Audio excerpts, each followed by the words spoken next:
விகேரன் Vinayagar Chaturthi special offer.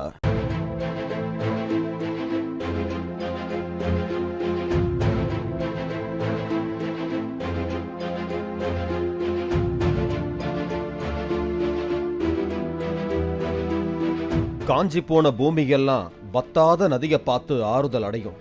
அந்த நதியே காஞ்சி போயிட்டா துன்பப்படுறவங்க எல்லாம் அந்த கவலையை தெய்வத்துக்கிட்ட முறையிடுவாங்க. ஆனா தெய்வமே கலங்கி நின்னா அந்த தெய்வத்துக்கு யாரால ஆறுதல் சொல்ல முடியும்?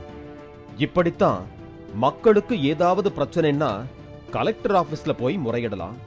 அந்த கலெக்டர் ஆபீஸுக்கே பிரச்சனைன்னா யார்கிட்ட போய் முறையிடுவது என கலங்கி போய் நிற்கிறார்கள் திருப்பத்தூர் மாவட்ட மக்கள். வேலூர் மாவட்டமாக இருந்த திருப்பத்தூர் வாணியம்பாடி, நாற்றம்பள்ளி, ஆம்பூர் உள்ளிட்ட பகுதிகள் பிரிக்கப்பட்டு 4 தாலுகாக்கள் உருவாக்கப்பட்டு ஒன்றிணைந்து கடந்த 2019ஆம் ஆண்டு திருப்பத்தூர் மாவட்டம் என தனியாக பிரிக்கப்பட்டது. இந்த மாவட்டத்திற்கான கலெக்டர் அலுவலகம் பிடிஓ அலுவலகத்திலும், எஸ்பி அலுவலகம் புதுப்பேட்டை சாலையில் உள்ள ஒரு தனியார் கட்டிடத்திலும் தற்காலிகமாக செயல்பட்டு வந்தது. இந்த நிலையில் திருப்பத்தூர் மாவட்ட வனத்துறை அலுவலகம் செயல்பட்டு வந்த இடத்தில் புதியதாக சுமார் 110 கோடி ரூபாய் மதிப்பில் 10.5 ஏக்கர் பரப்பளவில் 7 மாடி கொண்ட பிரம்மாண்டமாக கலெக்டர் அலுவலக கட்டிடப் பணிகள் தொடங்கின. கடந்த 2021ஆம் ஆண்டு தொடங்கப்பட்டு அவசர கதியில் ஒரே ஆண்டில் கட்டி முடிக்கப்பட்டு கடந்த 2022ஆம் ஆண்டு ஜூன் மாதம் தமிழ்நாடு முதலமைச்சர் மு.க. ஸ்டாலினால் திறந்து வைத்து பயன்பாட்டிற்கு கொண்டு வரப்பட்டது. இந்த 7 மாடி கட்டிடத்தில் மாவட்ட கூட்டுறவு பால் உற்பத்தியாளர் அலுவலகம், தமிழ் வளர்ச்சி உதவி இயக்குநர் அலுவலகம், இணை இயக்குநர் மருத்துவம் மற்றும் ஊரக நல பணிகள் அலுவலகம், மாவட்ட பதிவுத்துறை அலுவலகம், தீயணைப்புத்துறை அலுவலகம், தோட்டக்கலைத்துறை அலுவலகம், சுகாதாரத்துறை அலுவலகம் என லிப்ட் வசதியுடன் 200க்கும் மேற்பட்ட அறைகளில் 25 துறைகள் செயல்பட்டு வருகின்றன. இந்த நிலையில் பிரம்மாண்ட கலெக்டர் அலுவலகம் கட்டி முடிக்கப்பட்டு 3 ஆண்டுகள் கடந்திருக்கும் நிலையில் கலெக்டர் அலுவலகத்தில் உள்ள சுவர்களில் பெரிய அளவில் விரிசல்கள் ஏற்பட்டிருப்பதுடன் சுவர்களில் சிமெண்ட் பூச்சுக்கள் பெயர்ந்து விழுந்து வருகின்றன. குறிப்பாக 5வது, 6வது, 7வது மாடிகளில் உள்ள சுவர் முழுவதும் விரிசல் ஏற்பட்டிருப்பதுடன் பல இடங்களில் சிமெண்ட்டுகள் பெயர்ந்து விழுந்துள்ளன. அதாவது சுவரின் நடுப்பகுதியில் ஏற்படும் விரிசல்களை தாண்டி ஒவ்வொரு அறைக்கும் நடுவில் கட்டப்பட்டுள்ள தடுப்புச் சுவர்களில் முழுவதுமாக விரிசல் ஏற்பட்டு தடுப்புச் சுவரே எப்போது வேண்டுமானாலும் கீழே விடும் நிலை உள்ளது.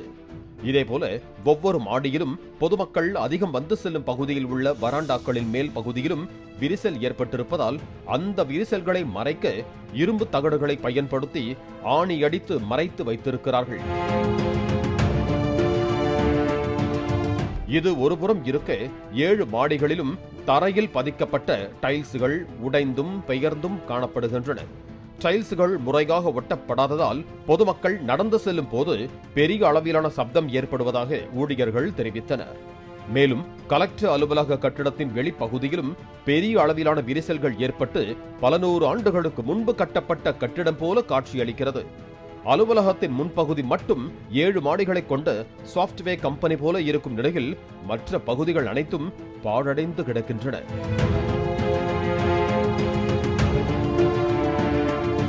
பக்கவாட்டில் உள்ள சுவர்களில் மட்டும்தான் விரிசல்கள் ஏற்பட்டுள்ளதா என்றால் இல்லை. மேல் பகுதியில் கான்கிரீட் போடப்பட்டிருக்கும் பகுதியிலும் விரிசல் ஏற்பட்டுள்ளது. 5வது மாடியில் உள்ள ஆவின் அலுவலகத்தில் மழைக்காலங்களில் கான்கிரீட் விரிசல்களில் இருந்து மழைநீர் அலுவலகத்திற்குள் ஒழுகுவதாகவும் குற்றச்சாட்டு எழுந்துள்ளது. இதேபோல 6 மாடிகளில் இருக்கும் ஒரு கழிவறை கூட சுத்தம் இல்லாமல் துர்நாற்றத்துடன் காணப்படுகிறது. கழிவறையில் உள்ள வாஷ் பேசின்கள் உடைந்தும் குழாய்கள் சேதமடைந்தும் காணப்படுவதுடன் கழிவறையில் தண்ணீர் கூட முறையாக வருவதில்லை எனவும் புகார் எழுந்துள்ளது. மேலும் அங்குள்ள குப்பைகளை கூட முறையாக அகற்றாமல் அங்கேயே குவித்து வைத்திருக்கிறார்கள். இதனால் கடும் துர்நாற்றம் வீசுகிறது. கழிவறையின் துர்நாற்றத்தால் அருகில் உள்ள அறைகளில் பணியாற்றும் துறை அலுவலர்கள், பணியாளர்கள் கடும் அவதிக்குள்ளாகின்றனர். பராமரிப்பு இல்லாத கழிவறையால் பெண் அலுவலர்கள், பெண் பணியாளர்கள் கடுமையாக பாதிக்கப்பட்டிருக்கிறார்கள். இதுகுறித்து பல முறை பாதிக்கப்பட்ட அலுவலர்கள், பணியாளர்கள் மாவட்ட நிர்வாகத்திடம் முறையிட்டும் தற்போதுதான் பெயரளவுக்கு இரவு நேரங்களில் யாருக்கும் தெரியாமல் மாவீரன் படத்தில் யோகி பாபு செய்வது போல பேட்ச் ஒர்க் செய்து வருகிறார்கள். ஒரு காலகட்டத்தில் நாங்கள் திருப்பத்தூர்லேருந்து ஏதாவது ஒரு வேலை ஆகணும் அப்படின்னா வேலூருக்கு தான் மாவட்ட ஆட்சியர் அலுவலகம் போகணும். இங்கேருந்து ஒரு 100 கிலோமீட்டர்லேருந்து ஒரு 150 கிலோமீட்டர். ஒரு நாளில் வேலை முடியலாம், அப்படி இல்லை அப்படின்னா 2 நாளும் ஆகலாம், 3 நாளும் ஆகலாம். ஒவ்வொரு நாளும் அப்படி வந்து அலைஞ்சு திரிஞ்சு அப்படியெல்லாம் போன அந்த கஷ்டம் நீண்ட நாள் கோரிக்கைக்கு அப்புறமா வந்து என்ன அப்படின்னா ஒரு 5 வருஷத்துக்கு முன்னாடி திருப்பத்தூர் மாவட்டமாக அறிவிச்சாங்க. நாங்கள்லாம் ரொம்ப சந்தோஷப்பட்டோம். அதே சந்தோஷத்தில் வந்து என்ன அப்படின்னா திருப்பத்தூரில் மிக பிரம்மாண்டமான ஒரு கட்டிடம், 7 மாடி கட்டிடம் ஒரு 3 வருஷத்துக்கு முன்னாடி கட்டினாங்க. பல 100 கோடி செலவில் வந்து கட்டினாங்க. பிரம்மாண்டமாக இருந்தது, எங்களுக்கெல்லாம் ரொம்ப மகிழ்ச்சியாக இருந்தது. ஒரே நாளில் வந்து இங்கேயே மாவட்ட ஆட்சியரை பார்க்கலாம், எல்லாரையும் பார்க்கலாம், அரசு அலுவலர்கள் அத்தனை பேரையும் பார்த்துடலாம் அப்படின்னு அந்த சந்தோஷம் எங்களுக்கெல்லாம் இருந்தாலும் கூட அந்த சந்தோஷம் இப்போ என்ன ஆகுனா சந்தோஷமே பயமாக மாறி இருக்கு. ஏன் அப்படின்னா அங்கங்கே நிறைய விரிசல்கள் காலம் அந்த பில்லர்ல எல்லாம் வந்து என்ன அப்படின்னா விரிசல் வந்து மிக அதிக அளவில் இருக்குது. இந்த கான்ட்ராக்டர் கிட்ட வந்து எவ்வளோ கமிஷன் வாங்கினாங்கன்னு தெரியல. ஏன்னா அரசு அதிகாரிகள் இதெல்லாம் கண்காணிச்சு இருந்தால் நிச்சயமாக இந்த அவல நிலை வந்திருக்காது. அங்கே மட்டுமே இல்லை, உள்ள நாம் போகிறோம் அப்படின்னா பல இடங்களில் வந்து விரிசல் இருக்குது. எந்த நேரத்தில் எங்கே எந்த கட்டடம் எது இடிஞ்சு விழுமோ அப்படின்ற ஒரு பயமும் இருக்குது. இந்த மாதிரியான விரிசல்கள் ஏற்பட்ட இந்த சமயத்தில் வந்து ஒரு சில இடங்கள் வந்து பேட்ச் ஒர்க் பண்ணுற அவல நிலை தான் காணப்படுது. ஒவ்வொரு நாளும் வந்து நாங்கள் மரண பயத்தோடவே வந்துட்டு இருக்கோம். இது மட்டும் நாங்கள் மட்டும் பரவாயில்லை, உள்ள வேலை செய்கிற அலுவலர்கள் கூட வந்து என்ன அப்படின்னா என்ன நடக்குமோ அப்படின்ற அந்த பயத்தோடு தான் வேலைக்கு வராங்களே தவிர உண்மையான பணிகளுக்கான ஒரு விஷயமா இல்லைன்னு நான் நினைக்கிறேன். அப்படிதான் இருக்கு.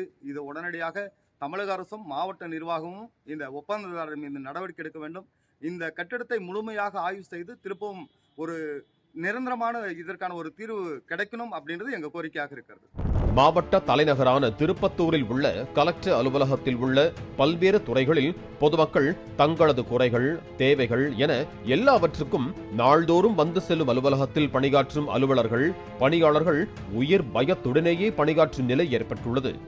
110 கோடி ரூபாய் மதிப்பில் மிக பிரம்மாண்டமாக 7 மாடிகளை கொண்ட கலெக்டர் அலுவலகத்தை கட்டியவர்கள் தரமாக கட்டாததால் 3 ஆண்டுகளிலேயே கலெக்டர் அலுவலகம் எப்போது வேண்டுமானாலும் சரிந்து விழும் நிலை ஏற்பட்டிருப்பதாக குற்றம் சாட்டுகின்றனர். எனவே தமிழ்நாடு அரசு உடனடியாக நேரடியாக தலையிட்டு கலெக்டர் அலுவலக கட்டிடத்தின் தரத்தை ஆய்வு செய்து அலுவலர்கள், பணியாளர்களின் உயிர் பாதுகாப்பை உறுதி செய்வதுடன் சம்பந்தப்பட்ட கான்ட்ராக்டர்கள் அதற்கு துணை நின்ற அரசு அதிகாரிகள் மீது கடும் நடவடிக்கை எடுக்க வேண்டும் என சமூக ஆர்வலர்கள் கோரிக்கை விடுத்திருக்கிறார்கள்.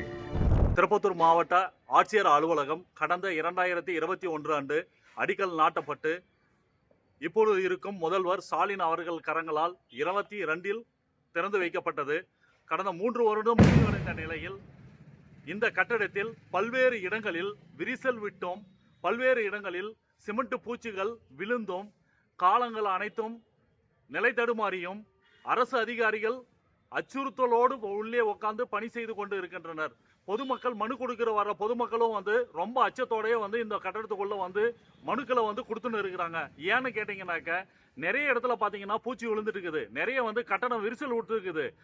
டாய்லெட்டுக்கு போகலான்னு பார்த்தாக்கா டாய்லெட்ல வந்து தண்ணி வர்றதில் வந்து பொதுமக்களுக்கு வந்து குடிநீர் உள்ள கிடைக்கும் அப்படின்னு பார்த்தாக்கா வந்து ஆங்காங்கே வந்து குடிநீர் வந்து அமைச்சு வச்சு பாக்ஸ் வச்சிருக்கிறாங்க. ஆனா அந்த பாக்ஸ்ல எங்கேயும் வந்து தண்ணி வந்து வர்றதில்ல. வந்து மிக மோசமான நிலையில சீர்கட்ட நிலையில இருக்குது இந்த ஆட்சியர் அலுவலகம். திருப்பத்தூர் மாவட்ட ஆட்சியர் அலுவலகம் பல 100 கோடி ரூபாய் செலவு செய்து இந்த கட்டிடத்தை கட்டியிருக்காங்க.